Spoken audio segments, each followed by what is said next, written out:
Hello. Today we will attempt to address an issue in relation to athletics and gender in our society. We are Jack Webb, Sophie Dracker, and Julia Thomas, and hopefully we are able to provide comprehensive and approachable insight into a very multifaceted topic. Over the past couple decades, the U.S. women's national team has excelled on the global level, consistently being ranked the best team in the world. In comparison, the U.S. men's national team has enjoyed far less success and just recently failed in their efforts to qualify for the World Cup. Despite this clear gap in success, the players on the men's national team have received pay far greater in comparison to the more successful female counterparts. At the end of March 2016, members of the U.S. team, Carly Lloyd, Alex Morgan, Megan Rapinoe, and Hope Solo, filed a federal complaint accusing U.S. soccer of wage discrimination.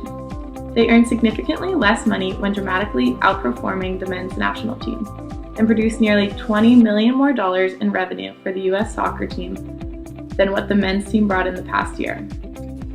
The women believe they deserve to be paid what the men are paid and want to put an end to the gender pay inequality. In most years, the men's team did bring in more revenue, but in 2015, this all changed. The women's team won the 2015 World Cup with a 5-2 win over Japan.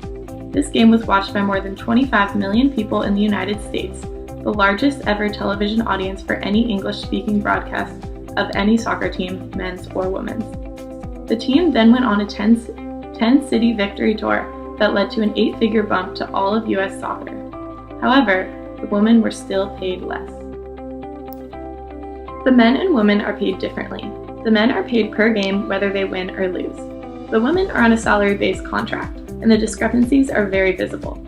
For example, in 2015, the women's goalkeeper Hope Solo was paid about $366,000 in total by U.S. Soccer.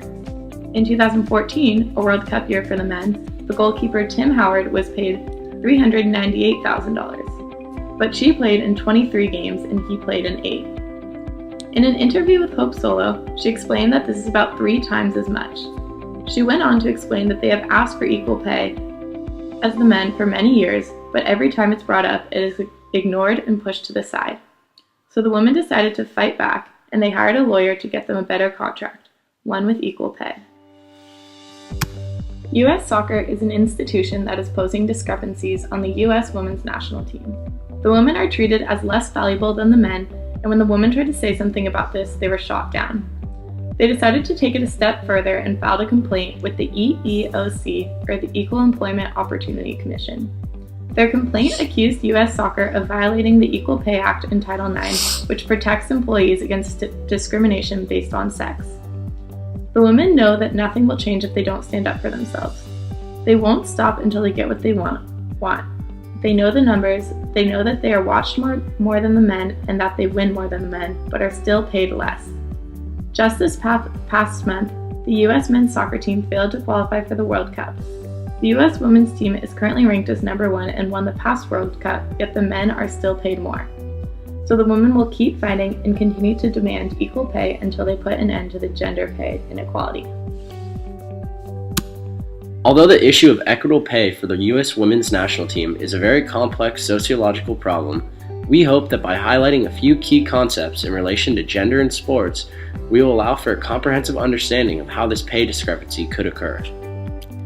Especially in the United States, there has been a plethora of work done by anthropologists, sociologists, economists, and political activists with regards to the role gender plays in the realm of athletics. When most people think of the influence that gender has on sports, they instantly jump to the physical differences between people possessing different reproductive characteristics. Although a lot of experts in the aforementioned fields have shown that it is a far more complex issue, with far-reaching consequences in regards to social interaction, economic well-being, and political embodiment.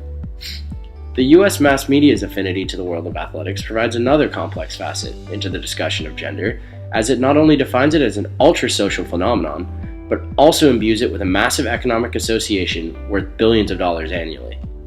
Such wealth means that although sports are often described as fun and games, the United States has made these childhood activities massive businesses with strong ties to almost every facet of our modern society.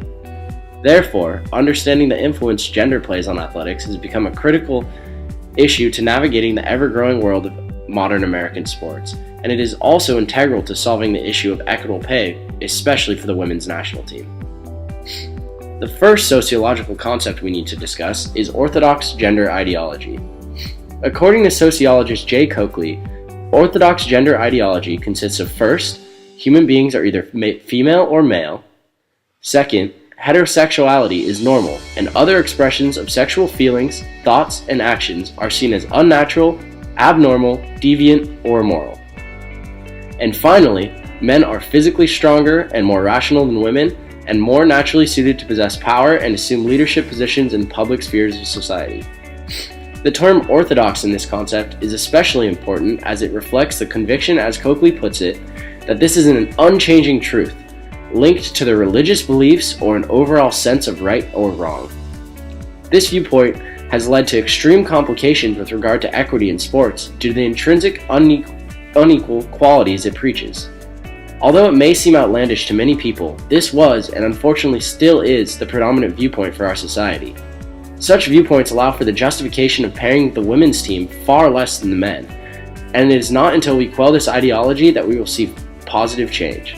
The next sociological concept that is important is gender as performance.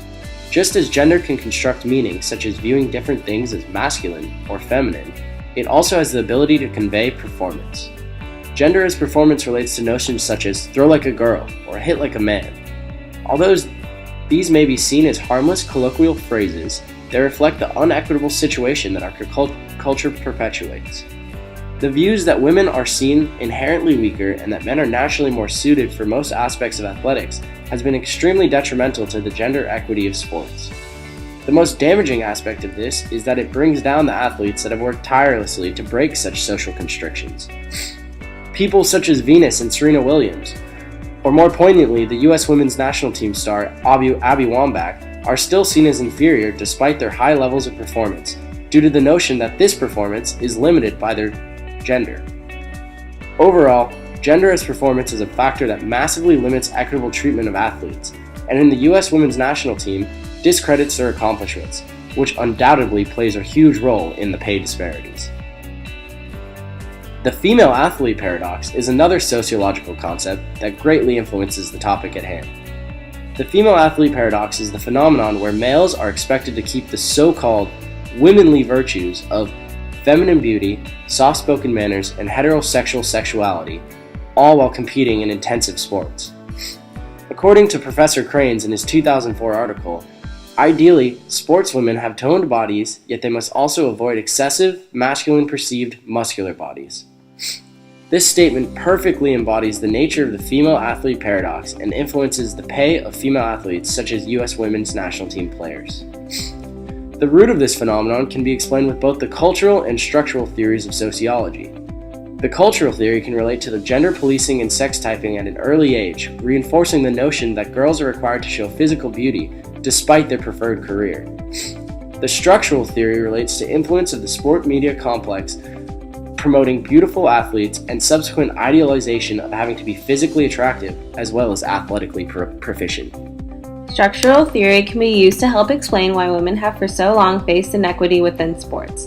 According to Coakley, structural theories explain what we know about different forms of social organization and how they influence actions and relationships.